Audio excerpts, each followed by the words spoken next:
ভারত এই প্রতিটি বিষয়ে দ্বিমত পোষণ করেছে। যেমন বিএনপি অলসতা দেখিয়েছে। বরং ভারতের সত্যিকার ইন্টারেস্ট রক্ষা হবে যদি তারা প্রতিবেশীর সাথে একটা সৎ সম্পর্ক তৈরি করে।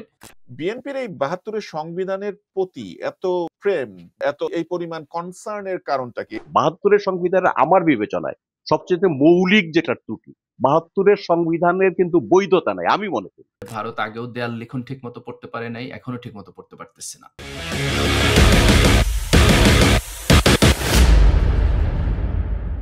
বিএনপির মহাসচিব মির্জা ফখরুল ইসলাম ৩১শে ডিসেম্বর এক প্রশ্নের জবাবে বলেছেন, সংবিধান পুনর্লিখনের এই দাবি এখন বাস্তবায়ন করা সম্ভব না।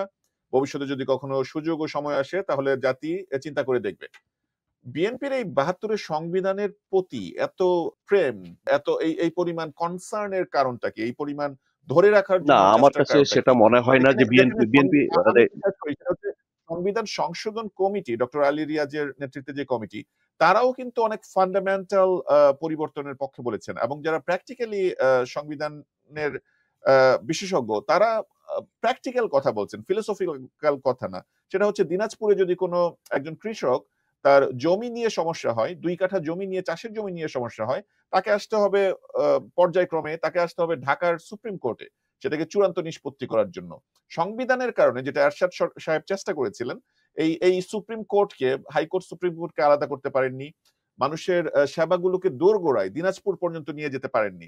তো এই ঢাকা কেন্দ্রিক এটা একটা ছোট উদাহরণ। এইরকম শত শত উদাহরণ দেয়া যাবে যেটা এই সংবিধানের কারণে সংবিধানের দোহাই দিয়ে এই পুরো সিস্টেমটা করা যাচ্ছে না। না, আমার মনে হয় যে আমরা অস্ত্র এখন ব্যবস্থার এই আলোচনায় ওই কৌশলগত করাটা আরেকটি ব্যাপার। সাংবিধানিক কেন বিএনপি এই দর্শন আদর্শ সংবিধান এবং রাখার এত খুঁটিনাটি বিতর্কের দিকে আমরা এখন যেতে পারবো না, কারণ এতটা সময় আমাদের নেই যে আমরা এই সমস্ত খুবই এই যে আপনি যেটা বললেন বিচার বিভাগকে ইয়ে করা, দোরগোড়ায় নিয়ে যাওয়া, মানে তার মানে সুপ্রিম কোর্টকে একেবারে দোরগোড়ায় নিয়ে যেতে হবে। বিচার বিভাগ তো দোরগোড়ায় আছেই, সুপ্রিম কোর্টকে আপনি দোরগোড়ায় নিয়ে যেতে হবে কিনা এটা একটা বিতর্কিত বিষয়। এটা নিয়ে অনেক হাইকোর্ট ডিভিশনকে সুপ্রিম কোর্টের হাইকোর্ট হাইকোর্ট ডিভিশনকে ডিভিশনকে মানুষের দোরগোড়ায় নিয়ে যাওয়া এটা যায়। তো বিচার তো নিচে থেকে উঠতে উঠতে উঠতে এসে শেষ পর্যায়ে হাইকোর্টে আছে, সুতরাং এটা দোরগোড়ায় নিয়ে যাওয়া তো একটা খুব সুন্দর কথা, কিন্তু দোরগোড়ায় কোন লেভেল পর্যন্ত আপনি নিয়ে যাবেন সেটা নিয়ে একটা আলোচনা হতে পারে, বিতর্ক হতে পারে। কিন্তু সুপ্রিম কোর্টকে ভেঙে আপনি ছড়িয়ে দেবেন সারা দেশে, সেটা নিয়ে কিন্তু ভিন্ন মত আছে, বিতর্ক আছে। সুতরাং আমরা যেমন এই আমরা আমেরিকার আমরা সিস্টেমকে ওই যদি দেখেন, আমরা আমি ওই কিন্তু ওয়াশিংটন না ডিসিতে যেতে আমরা ওই হচ্ছে না। আমি নিউ ইয়র্কে সেটেল করতে পারছি ফাইনালি। না না, আমেরিকা তো একটা ইউনিটারি স্টেট না, আমেরিকা আর বাংলাদেশ তো একভাবে আপনি বিবেচনা করলে হবে না। তো সুতরাং ওই মানে ডিটেইল বিতর্কের মধ্যে আমরা এই মুহূর্তে আমার মনে হয় যাওয়ার দরকার নেই। আমরা যে কতগুলো পদ্ধতিগত বিষয় নিয়ে আলোচনা করছি ওখানে থাকাই ভালো হবে। আমি যেটা বলতে না, এক্সাক্টলি আমি এগ্রি করি জিমার উপর।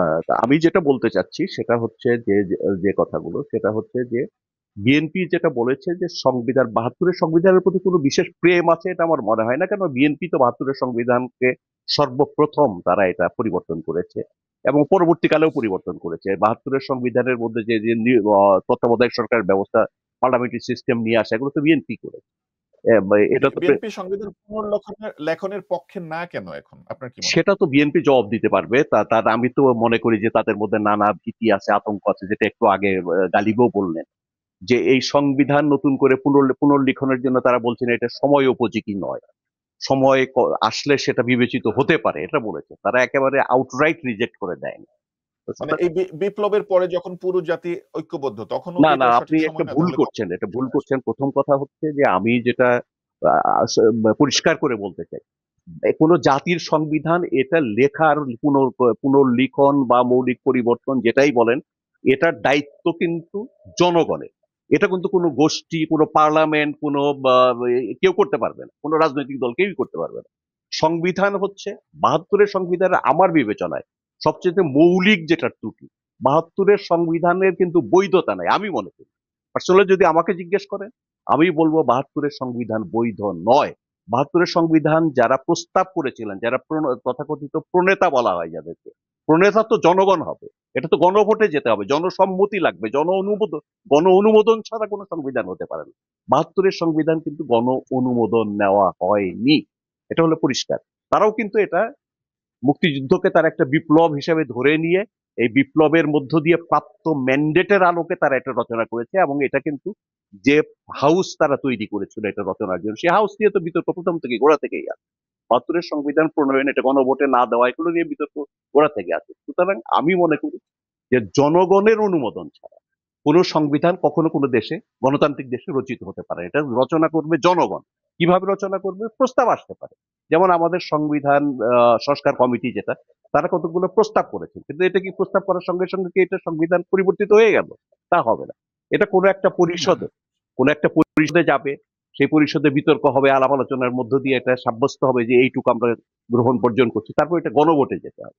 গণভোটে যাওয়ার পরে কিন্তু এটা পরিবর্তিত, আপনি মানে পুনর্লিখন বলেন, জনগণের মতামতের ভিত্তিতে এটা অনুমোদন এটা নিতে হবে। সুতরাং এই যে সংবিধান সংস্কার কমিটি তার একটা প্রস্তাব করলে এটা একটা মতামত, কিন্তু এই প্রস্তাবটা সরকার নিয়োজিত একটি কমিটির মতামত হিসাবে তারা জনগণের বিভিন্ন অংশের মতামত নিয়েছেন, তার ভিত্তিতে তারা তাদের সুপারিশমালা প্রণয়ন করে তারা জমা দিয়েছে। এটা কিন্তু প্রথমে একটা পরিষদে যেতে হবে। সে পরিষদটা কি? সেটা জনগণের নির্বাচিত পরিষদের কাছে যেতে হবে। সেটা গণপরিষদ হতে পারে, কনস্টিটিউয়েন্ট অ্যাসেম্বলি হতে পারে, সেটা পার্লামেন্ট হতে পারে, অথবা সেই পরিষদ পার্লামেন্ট এবং কনস্টিটিউয়েন্ট অ্যাসেম্বলি হিসেবে সাইমালটেনিয়াসলি কাজ করতে পারে। সেটা কিন্তু আলাপ আলোচনা করে ঠিক করতে হবে, এবং সেই পরিষদে আলাপ আলোচনা বিতর্কের মধ্য দিয়ে এটা গৃহীত হবে এবং তারপরে গণভোট হবে, তারপরে এটা পরিবর্তনের করতে হবে। সুতরাং এই বিষয়গুলো কিন্তু আমাদের বিবেচনায় রাখতে হবে, কনসিডারেশন। জনগণ ছাড়া কেউ সংবিধান রচনা, মৌলিক পরিবর্তন এটা করতে পারবে না। জি, ধন্যবাদ আপনাকে ডক্টর মির্জা গালিব। আমাদের এই প্রোগ্রামে বাংলাদেশের অন্যতম প্রধান বুদ্ধিজীবী বদরুদ্দিন ওমর, ওনাকে যখন আমরা এই প্রশ্ন করেছিলাম পুনর্লিখন ভার্সেস সংশোধন, উনি দ্ব্যর্থহীন কণ্ঠে বলেছিলেন যে এই সংবিধান ধর্ষিত। ওনার ভাষ্য মতে উনি বলেছেন এই সংবিধান ধর্ষিত, একে ছুঁড়ে ফেলে দিয়ে সংবিধান পুনর্লিখন করতে আমি হবে। পার্সোনালি কিন্তু সেটাই মনে করি, নাগরিক হিসাবে আমিও মনে করি যে এই সংবিধান ফেলে দেওয়া উচিত। এটা জনগণের আশা আকাঙ্ক্ষার একটা মহা বিতর্কের মধ্য দিয়ে সময় নিয়ে, বেশ সময় নিয়ে এটা করা উচিত, এবং এটা জনগণের পরিষদে যাবে। প্রথমে প্রস্তাব হবে, একটা কমিটির মাধ্যমে হতে পারে, অন্যভাবে হতে পারে। এটা করা দরকার, আমি ফেলে দেওয়ার পর। কিন্তু একটা রাজনৈতিক দল তো আর আমার মতো ইয়ে নেয় না, তাদের জি, অনেক আপনি একটি প্রক্রিয়ার মাধ্যমে, একটি লেজিটিমেসির মাধ্যমে সেটি করার কথা বলেছেন।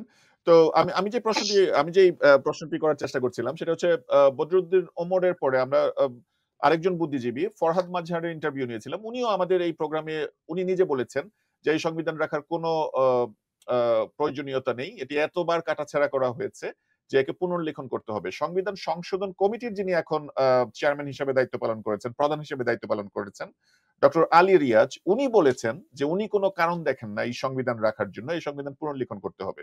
এবং মারুফ কামাল খান উনি নিজেও উনি ব্যক্তিগতভাবে মনে করেন এটি পুনর্লিখন করতে হবে, উনি জাস্ট একটি লেজিটিমেসির কথা বলেছেন। না, আর এবং সময়টা জাতি সময়টা সময়টা এবং লেজিটিমেসি। ঠিক করতে হবে। জি, এই জুলাই বিপ্লবের পরে ডক্টর মির্জা গালিব, আপনার কাছে আমার প্রশ্ন, এই জুলাই বিপ্লবের পরে যখন পুরো জাতি ফ্যাসিজমের বিপক্ষে ঐক্যবদ্ধ আছে, সেখানে এর চেয়ে ভালো সময় এবং এর চেয়ে ভালো লেজিটিমেসির প্রেক্ষাপট এখন সংবিধান পুনর্লিখন না করে একে রেখে দেয়া এবং ফ্যাসিস্ট ব্যবস্থাকে একটি পথ রাখা, একে পুনরায় ফিরে আসা, এর কি কোনো যৌক্তিকতা আপনি দেখেন?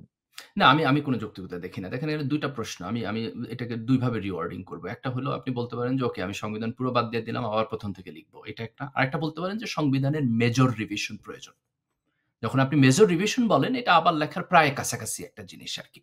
কিন্তু আপনি কোনো অবস্থাতেই আপনি যদি এই কথা বলেন যে আমাদের সংবিধান জাস্ট হচ্ছে একটা নির্বাচিত সরকার এসে যেভাবে ছোটখাটো চেঞ্জ করে সেভাবে মাইনর রিভিশনের মধ্য দিয়ে আমরা এটাকে ঠিক করতে পারবো।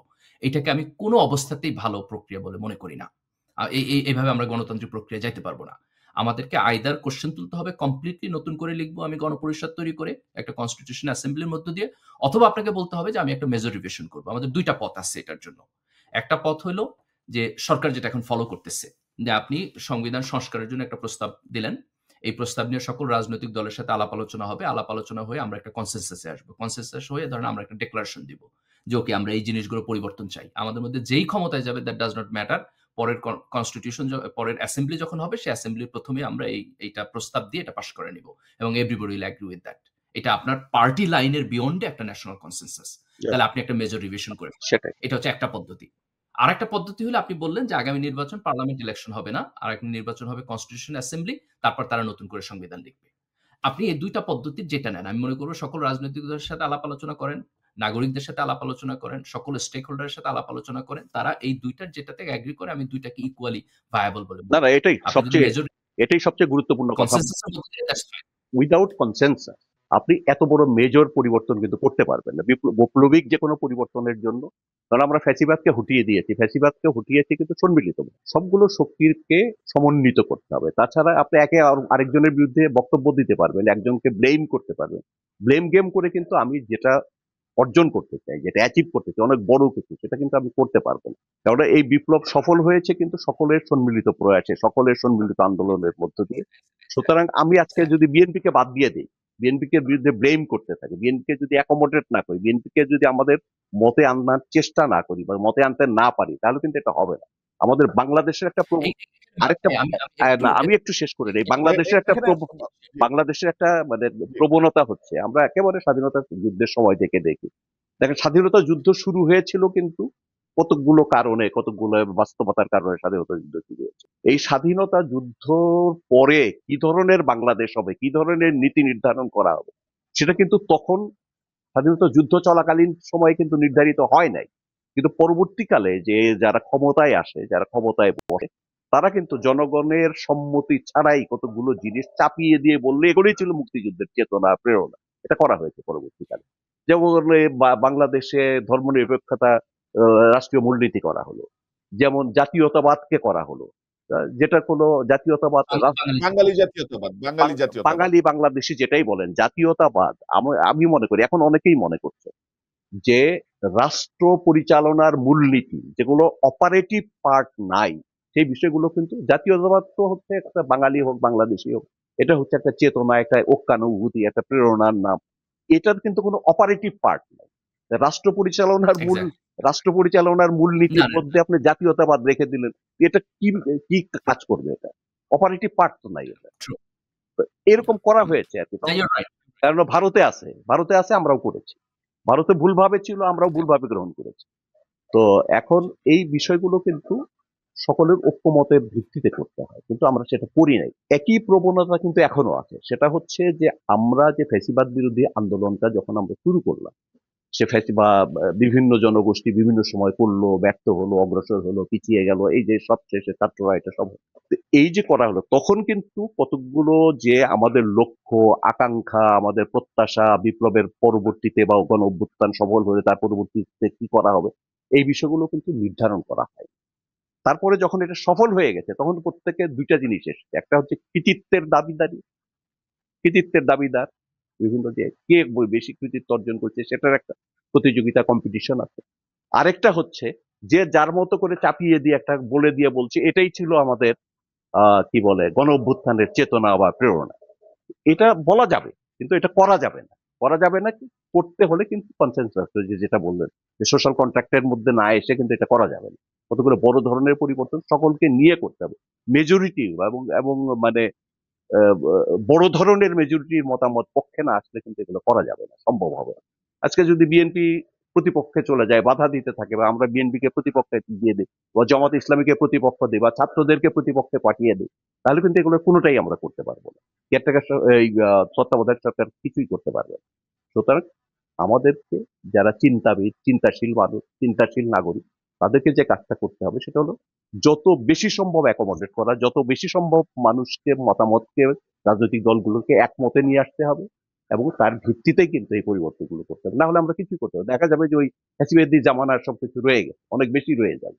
তো সুতরাং এগুলো পরিবর্তন করতে হলে, আমরা যদি একটা কাঙ্ক্ষিত পরিবর্তনের দিকে নিয়ে যেতে চাই, তাহলে আমাদেরকে যেটা বলা হচ্ছে যে ঐক্য, চেতনা, আলাপ আলোচনা, বিতর্কের মধ্য দিয়ে আমরা এগুলো চাই সেটা করতে হবে। এবং সংবিধান পরিবর্তন কিভাবে করা যায়, কতটা করা যাবে, যেহেতু আলটিমেটলি কিন্তু এটা রাজনৈতিক দলগুলো, নির্বাচিত প্রতিনিধিদের হাতেই যাবে। আমরা তো আজকেই করতে পারবো না, আমরা প্রস্তাবগুলো করতে পারবো, কিন্তু এটা আমরা কনসেনসাস তৈরি করতে পারবো, কিন্তু আমরা কিন্তু করে ফেলতে পারবো। এখানে একটা জিনিস আমি আপনার সাথে একটু অ্যাড করতে চাই, আমি আপনার বক্তব্যের সাথে পুরোপুরি একমত। শুধু একটা জিনিস অ্যাড করতে, দেখেন 91 যে রাজনৈতিক ল্যান্ডস্কেপ ছিল, সেখানে আমাদের 4টা বড় পার্টি ছিল আমরা যখন গণতন্ত্র শুরু করলাম। আপনার বিএনপি, আওয়ামী লীগ, যদিও বিএনপি আপনার 91 সরকার গঠন করছে, কিন্তু আওয়ামী লীগ কিন্তু পার্সেন্টেজ ভোটে বেশি পাইছে বিএনপির চেয়ে 91। তো বিএনপি, আওয়ামী লীগ এবং না, এই তথ্য দিয়ে আবার আপত্তি আছে, কারণ ওইটা তারা জোটগতভাবে ইলেকশন করেছিল, ওই হিসাবটা তারা যেটা দেয় ওই হিসেবটা কারেক্ট। আচ্ছা, মানে মানে শুধু পার্টি না, তার সাথে ছিল। ওকে, আই গট ইউর পয়েন্ট। তো দেখেন এখানে বড় ৪ টা দল ছিল। আপনার বিএনপি, আওয়ামী লীগ, জাতীয় পার্টি এবং জামাত ইসলাম। এখন আপনার এই ফ্যাসিবাদী সিস্টেমের মধ্য দিয়ে আপনি দেখেন আওয়ামী লীগ রাজনৈতিক স্পেস থেকে তার লেজিটিমেসি হারাইছে, জাতীয় পার্টি তার লেজিটিমেসি হারাইছে। তো এখানে এখন বিএনপি এবং জামাত এক ধরনের একটা দ্বিদলীয় গণতান্ত্রিক সিস্টেমের মধ্যে বড় ২ টা রাজনৈতিক দল। তো আমি মনে করি যে এই রাজনৈতিক দল ২ টার উচিত না নিজেরা এক ধরনের কোনো চিন্তার মধ্যে, ট্রমার মধ্যে অথবা ডেপ্রাইভড ফিল করা, বরং তাদের জাতিকে নেতৃত্ব দেওয়ার জন্য সামনে আসা উচিত। এক্স্যাক্টলি। তারা এখন এই দেশের বড় রাজনৈতিক দল। তাদের চিন্তা করা একেবারে উচিত খুব আমি জাতিকে ছোট করে বললে দলীয় সংকীর্ণতার ঊর্ধ্বে উঠতে হবে। এক্সাক্টলি দলীয় সংকীর্ণতার ঊর্ধ্বে উঠে জাতীয় রাজনৈতিক এজেন্ডা পিক করে সেটাকে ধারণ করে তাদের নেতৃত্ব দেওয়ার জন্য ইয়েস, সামনে যাওয়া উচিত। ইয়েস। বিএনপি এবং জামাতের অপেক্ষা করা উচিত না আমাকে কে ডাকবে, বরং বিএনপি এবং জামাতের জাতির কাছে যাওয়া উচিত, সেটাই। লোকদের কাছে যাওয়া উচিত, মানুষের কাছে যাওয়া উচিত, তাদের সাথে কথা বলা উচিত এবং নেতৃত্ব দেওয়া উচিত। আমি খুব আপনি বোধহয় আমার সাথে এগ্রি করবেন যে এই জায়গাটাতে এখন ঘাটতি আছে। এই অবশ্যই, জায়গাটাতে ঘাটতি অবশ্যই, আছে। অবশ্যই যে একমত আমি। তাদের অনেকে বসে মনে করতেছে আমাকে ডাকলো কিনা। আরে ভাই, আপনি তো বড় রাজনৈতিক দল, আপনাকে ডাকতে হবে কেন? আপনি না মানুষের কাছে না, যাবেন, না, তাদের আপনি স্বপ্ন তো দেখাবেন। সরকার এখন। বিএনপি তাই না? এখন এক্সাক্টলি। বিএনপি এখন সরকার সরকার, ক্ষমতার দিকে না। তাই না? এক্সাক্টলি। কিন্তু ছাত্ররা এখন সরকার, এই বিএনপি এখন সরকার, জামাতে ইসলামী এখন সরকার। যারা আন্দোলন করেছে তারাই তো, তাদের সম্মতির ভিত্তিতে তো সরকার। এবং ইউনূস সাহেব বারবার বলছেন যে, আপনারা যখন আমার কাছে আসেন তখন আমি সাহসী হই, তখন আমি ক্ষমতাবান হই, তখন আমি ফিল করি যে আমি এই ক্ষমতা প্রযুক্ত করতে পারবো, প্রয়োগ করতে পারবো। কিন্তু যখন আপনারা দূরে সরে যান তখন তো আমার কোনো ক্ষমতা থাকে না। এটা উনি সঠিক কথা বলেছেন। কেন তাদের সম্মতি ছাড়া, তাদের সমর্থন ছাড়া তো এই সরকারের আসলে করণীয় কিছু থাকে না। এক্সাক্টলি। তো এই জায়গা থেকে আমি বলব আসলে যে বিএনপি যেহেতু বড় দল, বিএনপির কাছে জাতির প্রত্যাশা বেশি এবং বিএনপিকে এটা মনে করা উচিত না যে আমাকে কেউ আসলে এখান থেকে সরাই দিতেছে। এত বড় দলকে আপনি কে সরাবে? বরং বিএনপির চিন্তা করা উচিত আমি এখন একটা বড় রাজনৈতিক দল, আমার জাতির প্রতি কর্তব্য আছে। আমার দলীয় স্বার্থের চাইতে আমার দেশের যে জাতীয় স্বার্থ সেটাকে সার্ভ করা হচ্ছে আমার বড় দায়িত্ব। তো Exactly. বিএনপি যদি এই দলীয় দায়িত্ব পালন করতে পারে তাহলে আমি মনে করি যে যেটা শোয়েব এর আগে প্রশ্নটা তুলছেন যে তরুণ প্রজন্মের যে রাজনৈতিক অ্যাসপিরেশন সেই জায়গার সাথে বিএনপির যে সম্পর্কের জায়গা, তাহলে যেইটুকু টানাপোড়েন এখন দৃশ্যমান হচ্ছে আমি মনে করি সেইটুকু টানাপোড়েন ওভারকাম করে এই প্রজন্মকে তারা নেতৃত্ব দিতে পারবে। এবং যেহেতু বিএনপি এবং জামাত ২ টা রাজনৈতিক দলের সাথে আগে থেকে আন্ডারস্ট্যান্ডিং আছে, তারা একসময় জোটে ছিল, তাদের পলিটিক্যাল ফিলসফির মধ্যে অনেক জায়গায় মিল আছে। অফকোর্স ডিফারেন্ট অমিল থাকবে ভিন্ন রাজনৈতিক দল। না, কিন্তু তবে আমার বোধহয় এই যে শেয়ার্ড ওইখানে একটুখানি এক সেকেন্ড বলে নেই। ওইখানে একটা সমস্যা, সেটা হচ্ছে যে ভিন্ন মত তো থাকবেই। দুইটা আলাদা দল, তাদের তো ভিন্ন মত থাকবেই, কর্মসূচিতে থাকবে ভিন্নতা, তাদের চিন্তার মধ্যে ভিন্নতা থাকবে, তাদের আদর্শের মধ্যে ভিন্নতা সেটা থাকবে, কিন্তু সীমানাটা থাকতে হবে। আপনি তো এক্সাক্টলি ভিন্ন মত নিয়ে আপনি বিরোধিতা করবেন, কিন্তু বিরোধিতার যে সীমানা, আপনার যে ডিসেন্সির যে কতগুলো ব্যাপার আছে, কতগুলো যে সৌজন্য, কতগুলো যে পরিবেশ সুষ্ঠু রাখার যে ব্যাপার আছে, ওই সীমারেখাটা রাজনৈতিক দলগুলো ভুলে যায়, ওটা কিন্তু বজায় রাখে। এবং দেখেন আমরা কিন্তু এখন একটা ওয়ান্ডারফুল সিচুয়েশনে আছি যেখানে আপনার বড় ২ টা রাজনৈতিক দল যাদের কাছে আমরা এই সৌজন্যতা আশা করতেছি, তারা একসাথে একসময় জোটে ছিল। একজন আরেকজনের সাথে কাজ করছে। তো এই শেয়ার্ড এক্সপেরিয়েন্স এর মধ্যে তো আপনি এখন একটা ভালো গণতান্ত্রিক রাজনৈতিক সংস্কৃতি দিতে পারেন, তাই সেটাই, না? তো সেটাই। আমার বোধ হয় যে বিএনপি এবং জামাতের এটা ফিল করা ফিল উচিত। করা তাদের মধ্যে কম্পিটিশন থাকবে। কিন্তু তাদের এই শেয়ার্ড আন্ডারস্ট্যান্ডিং এর জায়গা থেকে আমরা আমাদের জাতীয় রাজনীতির একটা গুণগত পরিবর্তনের জায়গায় যাব। সেই প্রতিদ্বন্দ্বী হবে, সম্ভাবনা প্রতিদ্বন্দ্বী তৈরি হবে, হচ্ছে। প্রতিপক্ষ হবে না। হবে না। এক্সাক্টলি। আমার বোধ হয় যে সেই সম্ভাবনা কিন্তু এখন বাংলাদেশের রাজনীতিতে তৈরি হচ্ছে। এবং আমরা হয়তো একটা ভালো দ্বিদলীয় গণতান্ত্রিক রাজনৈতিক সিস্টেমে উত্তরণের একটা ঐতিহাসিক মুহূর্ত আমরা পেয়েছি। আমি আমি আমি মানে খুব স্পষ্টভাবে এটা বলব যে রাজনৈতিক দলের কাছে জনগণ হিসাবে, নাগরিক হিসাবে এটা আমাদের আকাঙ্ক্ষা যে তারা এটাকে উপলব্ধি করবে এবং ধারণ করবে। জি। এর মধ্যে একটি প্রসঙ্গ বলে রাখি। যতগুলো বিষয় আমি বললাম একটু আগে যে রাষ্ট্রপতির চুপ্পুকে অপসারণ থেকে শুরু করে, জুলাই প্রক্লেমেশন থেকে শুরু করে, সংবিধানকে রাখা বাদ দেওয়ার প্রশ্নে ভারত এই প্রতিটি বিষয়ে দ্বিমত পোষণ করেছে। যেমন বিএনপি অলসতা দেখিয়েছে, ভারতও বলেছে যে এই সংবিধান, তাদের যেই পররাষ্ট্র সেক্রেটারি এসেছেন এবং উনি যে একটি গোপন বৈঠক করেছেন বাংলাদেশের সেনাপ্রধানের সাথে, অনেক সূত্রে দেখা গিয়েছে যে অনেকগুলো বিষয়ের মধ্যে এই সংবিধান যেন রাখা হয় এই ধরনের একটি কথাও নাকি তারা বলেছেন, বা ভারতের পক্ষ থেকে সংবিধানের তারা বিরাট সাপোর্টার।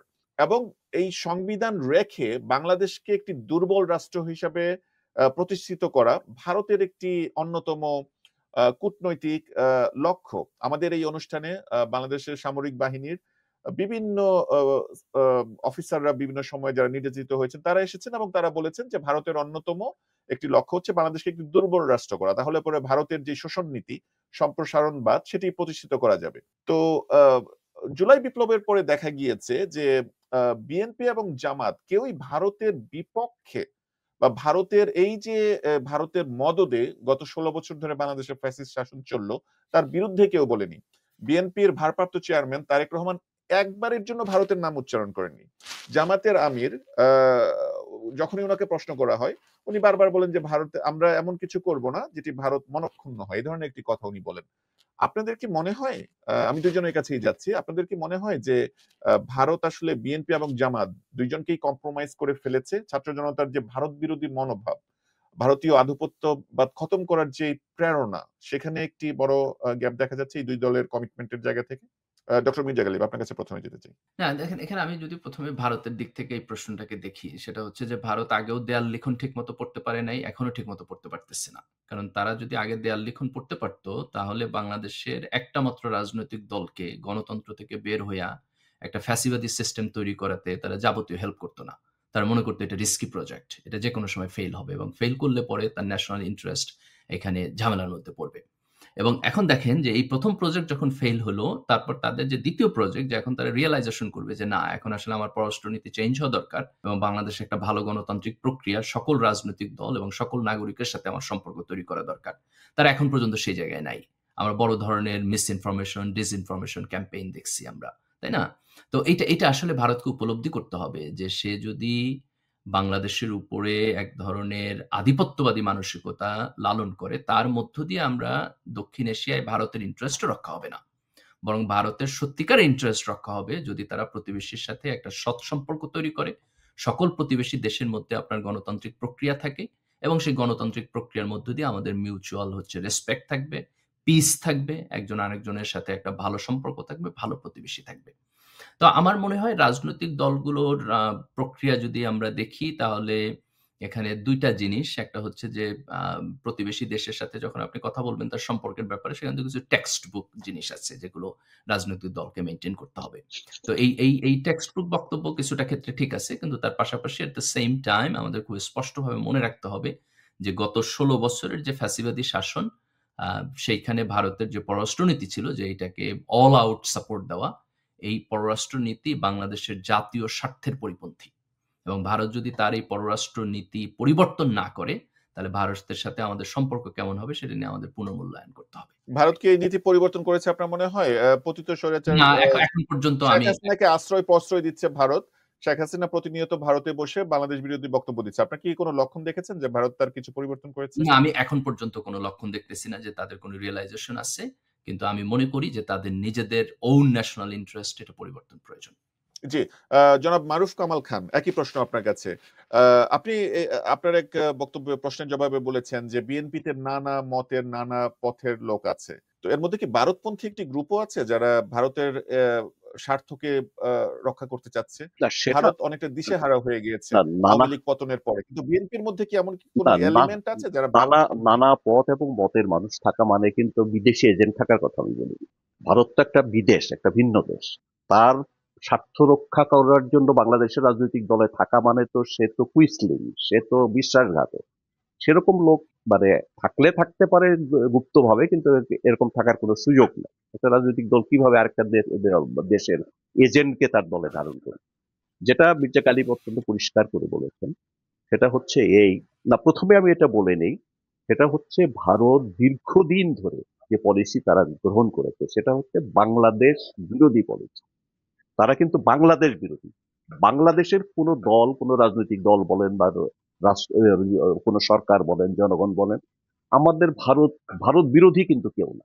আমরা আমাদের স্বার্থটা আদায় করতে চাই। আমরা আমাদের, এবং ভারত আমাদের আভ্যন্তরীণ কোনো বিষয়ে নাক না গলাক, আমরা শুধু এইটুকু চাই। আমরা তো ভারতের কোনো আভ্যন্তরীণ ব্যাপারে নাক গলাচ্ছি না, আমরা তো কোনো ভারতের ব্যাপারে কোনো শত্রুতার কোনো নীতি গ্রহণ করছি না বা কোনো কার্যক্রম গ্রহণ করছি না। যত বাংলাদেশ বিরোধী, বাংলাদেশের স্বার্থ বিরোধী, বাংলাদেশের জনগণের স্বার্থ বিরোধী সমস্ত কার্যক্রম কিন্তু দীর্ঘদিন ধরে স্বাধীনতার পর থেকে আমরা দেখে আসছি বিভিন্ন সময় ভারত গ্রহণ করে। এই পাহাড়ি এলাকায় যে শান্তি সব বাহিনী থেকে শুরু করে সবকিছু কিন্তু ভারতের মাটিতে ট্রেনিং, ভারতের অর্থে পরিচালিত। অবশ্যই বাংলাদেশের ৩০,০০০-এর বেশি সেনাবাহিনী সদস্য নিহত হয়েছে এই ভারতের প্রত্যক্ষ মদতে। অবশ্যই। এবং এই যে কাদের বাহিনী, তারা যেটা ৭৫ সালের পরে তারা আশ্রয় প্রশ্রয় মদত ট্রেনিং দিয়েছে, প্রশিক্ষণ দিয়েছে, সমস্ত বাংলাদেশের যারা বাংলাদেশ বিরোধী, রাষ্ট্র বিরোধী, দুর্বৃত্ত, তাদেরকে আশ্রয় প্রশ্রয় মদত দেওয়া, সেটা সবসময় তারা দিয়ে এসছে, এখনো দিচ্ছে। তো সুতরাং ভারত হচ্ছে বাংলাদেশ বিরোধী, এই বিষয়টা আমাদেরকে পরিষ্কার করতে হবে। আমরা তো ভারতের সাথে যুদ্ধ করতে চাই, আমরা তো ভারতের বিরুদ্ধে কোনো অবস্থান কখনো গ্রহণ করিনি বাংলাদেশ, এবং করার মতো অবস্থাও আমাদের নেই। আমরা করেছি কখনো? আমরা কি ভারত জনাব মারুফ কামাল খান, বাংলাদেশের জনগণ ভারতের জনগণের বিরুদ্ধে না, কিন্তু ভারতের সম্প্রসারণবাদী যেই কট্টর হিন্দুত্ববাদী আপনি আমার কথাটাই বলছেন, তারা বাংলাদেশ বিরোধী যে সমস্ত পদক্ষেপ গ্রহণ করে, আমরা তার বিরোধী। ভারতের বাংলাদেশ বিরোধী তার বিরুদ্ধে। এখন কথা হচ্ছে বাংলাদেশের প্রধান রাজনৈতিক দল বিএনপি কি ভারতের এই যে শোষণ, নিপীড়ন, সম্প্রসারণবাদ তার বিরুদ্ধে কোনো স্পষ্ট বক্তব্য দিয়েছে? আমি আবারও উল্লেখ করছি, সবসময় দিয়েছে, সবসময় দিয়েছে। ভারপ্রাপ্ত চেয়ারম্যান তারেক রহমান এই অগাস্ট বিপ্লবের পরে একটিবার ভারতের আমি তার সমস্ত বক্তব্য ফলো করিনি, বলেছেন কিনা আমি বলতে পারবো। আপনাকে আমি একটি অ্যানালজি দিচ্ছি যে মালদ্বীপে যখন লাস্ট ইলেকশন হলো, মালদ্বীপের এখন যিনি প্রধানমন্ত্রী তিনি অল ইন্ডিয়া আউট বা ইন্ডিয়া আউট একটি ক্যাম্পেইন চালিয়েছেন, নির্বাচনী এবং উনি ক্যাম্পেইন। তো নির্বাচনী ক্যাম্পেইন, এবং উনি নির্বাচিত হওয়ার আগে পরে ইন্ডিয়াকে নাম উচ্চারণ করে, ইন্ডিয়ার প্রাইম মিনিস্টারকে নাম উচ্চারণ করে অনেক বক্তব্য দিয়েছেন, এবং মালদ্বীপের জনগণ তাকে এর জন্য এই একটি এজেন্ডাতে নির্বাচিত করেছে। তো বাংলাদেশের প্রধান রাজনৈতিক দল হিসেবে বিএনপি কেন এই ধরনের এই এত বড় বিপ্লব হয়ে যাওয়ার পরেও ভারতের বিরুদ্ধে টু শব্দটি করছে না? আমি সেটা এবং কিছুদিন আগে সোশ্যাল মিডিয়াতে একটি ছবি সারফেস হয়েছে যেখানে বিএনপির স্থায়ী কমিটির সদস্য আমির খসরু মাহমুদ, ওনাকে দেখা যাচ্ছে উনি অমিত শাহ বসে আছেন, উনি দাঁড়িয়ে আছেন অনেকটা কর জোরে। আমি জানি না এই ছবিটা কোন প্রেক্ষাপটে তোলা হয়েছিল, কবে তোলা হয়েছিল, কিন্তু বিএনপি কি এরকম নতজানু অবস্থায় আছে এখনো ভারতের প্রতি? আপনার কি মনে হয়? কখনোই ছিল না। দল হিসেবে বিএনপি কখনোই ভারতের প্রতি নতজানু অবস্থায় ছিল। আপনাকে বুঝতে হবে, বাংলাদেশ যখন স্বাধীন হয় 1971 সালে, তখন কিন্তু একটি স্বাধীন রাষ্ট্র প্রতিষ্ঠিত হয়েছিল, কিন্তু রাষ্ট্র হিসেবে কিন্তু বাংলাদেশ সার্বভৌমত্ব অর্জন করেনি। রাষ্ট্রীয় সার্বভৌমত্ব কিন্তু বাংলাদেশের ছিল না। এই রাষ্ট্রীয় সার্বভৌমত্ব 1975 সালের 7ই নভেম্বরে যে সিপাহী জনতার যে বিপ্লব, সেই বিপ্লবের মধ্য দিয়ে কিন্তু বাংলাদেশ রাষ্ট্রীয়ভাবে সার্বভৌমত্ব অর্জন করে, এবং এইটা কিন্তু পরবর্তীকালে 111 তথাকথিত 111-এর মাধ্যমে কিন্তু এই রাষ্ট্রীয় সার্বভৌমত্ব আবার কম্প্রোমাইজড হয়ে যায়। এই ক্রোনোলজিগুলো আমাদেরকে কিন্তু জানতে হবে। সুতরাং রাষ্ট্রীয় সার্বভৌমত্ব অর্জনের যে প্রথম পদক্ষেপ, এবং দলের নেতা হিসেবে, দলের প্রতিষ্ঠাতা হিসেবে জিয়াউর রহমান প্রথম গ্রহণ করেছে, এটা হচ্ছে এই বাস্তবতাটা কিন্তু আমাদের অবশ্যই আছে। এই বাস্তবতাটা আমাদেরকে প্রথমে স্বীকার করতে হবে, মানতে হবে এবং জানতে হবে। তার পরবর্তীকালে আপনি যদি দেখেন, বেগম খালেদা জিয়া, বিশেষ করে আওয়ামী লীগ ক্ষমতায় আসার পরে যদি আপনি দেখেন, বেগম খালেদা জিয়া যতবার, কত সহস্রবার এই ব্যাপারে ভারতের যে আধিপত্যবাদী নীতির বিরুদ্ধে, বাংলাদেশের স্বার্থের ব্যাপারে বাংলাদেশ এবং কর্মসূচি পালন করেছেন, অসংখ্য প্রেস কনফারেন্স করেছেন, জনসভায় বলেছেন, সব বলেছেন, এবং এটা বিএনপি বোধহয় সর্বাধিক উচ্চারিত হয়েছে বাংলাদেশের স্বার্থের ব্যাপারে যে বার্গেনিং, সেটা বিএনপি সবচেয়ে বেশি করে। কিন্তু বিএনপি তো যুদ্ধ করবে না, কোনো দল কিন্তু, একটি রাজনৈতিক দল যুদ্ধ করবে না। একটি রাজনৈতিক দল কিন্তু আলাপ আলোচনার দরজা বন্ধ করে দেবে না। ভারত তো একটা প্রতিবেশী রাষ্ট্র, তার কাছে আমার আলাপ আলোচনা, তার সঙ্গে আমার দর কষাকষি, এটুকু এই অবস্থা থাকতে হবে। সেটা আছে, সেটা সবসময় ছিল, সবসময় আছে, সবসময় থাকবে। কিন্তু তার অর্থ এই নয় যে আপনি জাতীয় স্বার্থ, যেটা আওয়ামী লীগ করে, জাতীয় সার্বভৌমত্বর ব্যাপারে আপনি ভারতের সঙ্গে কম্প্রোমাইজ করবেন, এবং বিএনপি এটা করেনি। এবং বিএনপি যদি এটা কখনো করে, দেশের জনগণ এটা পরিষ্কার বুঝতে পারবে, এবং এটা ভারত কিন্তু জানে। আমরা নানা ধরনের বিভ্রান্তি সৃষ্টি করতে পারি, নানা ধরনের কথা বলতে পারি, কিন্তু ভারত কিন্তু সবচেয়ে ভালো জানে যে বিএনপি তার রাষ্ট্রীয় সার্বভৌমত্ব কম্প্রোমাইজ করবে কিনা, ভারতের কাছে আত্মসমর্পণ করবে কি করবে না, সেটা কিন্তু ভারতীয় যারা পরিচালক, ভারতীয় যারা রাষ্ট্রীয় নায়ক, তারা কিন্তু জানে, এবং জানে বলেই তাদের সর্বাত্মক বিরোধিতা কিন্তু এখনো বিএনপির বিরুদ্ধেই অটুট আছে। তারা এই যে করে যাচ্ছে, তারা কিন্তু তাদের অবস্থান পরিবর্তন করেনি। তারা কিন্তু এখনো চেষ্টা করছে যে বিএনপি যাতে ক্ষমতায় আসতে না পারে। তারা এখনো চেষ্টা করছে জি, আওয়ামী লীগকে যাতে। আপনার বক্তব্য বুঝতে পেরেছি। তো কিন্তু তাহলে পরে যে বিএনপির বক্তব্যের সাথে ভারতের বক্তব্যের এত মিল কেন? আপনাকে আমি উদাহরণ দিচ্ছি। বিএনপি চাইছে যত তাড়াতাড়ি সম্ভব নির্বাচন হোক, তাই তো? কিছুদিন আগে ভারতের সেনাপ্রধান, মাত্র ৩-৪ দিন আগে ভারতের সেনাপ্রধান বলেছেন, বাংলাদেশে আ যত তাড়াতাড়ি নির্বাচন হবে তত ভালো। নির্বাচন হলে পরে নির্বাচিত সরকারের সাথে ভারতের সম্পর্ক স্বাভাবিক হয়ে যাবে। এই যে বক্তব্যের মিলগুলো, এগুলো কিভাবে হচ্ছে? ভারত যা চায় বিএনপি তা চায়। বা ভারতের চাওয়া বিএনপির চাওয়া তো আমার একই মনে রকম। হয় সোয়েব না আমি না একটু বলি না, এখানে ভারত যা চায় বিএনপি তা চায়, এটা খুবই সরলীকরণ, এবং এটা এটা এটা এইভাবে বলা ঠিক না।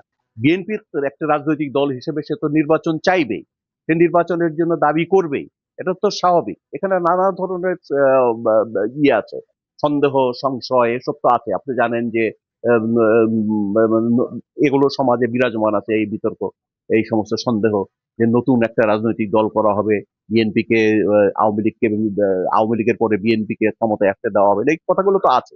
বিএনপি এই জন্য নির্বাচনের জন্য তারা তো মেনে নিয়েছে।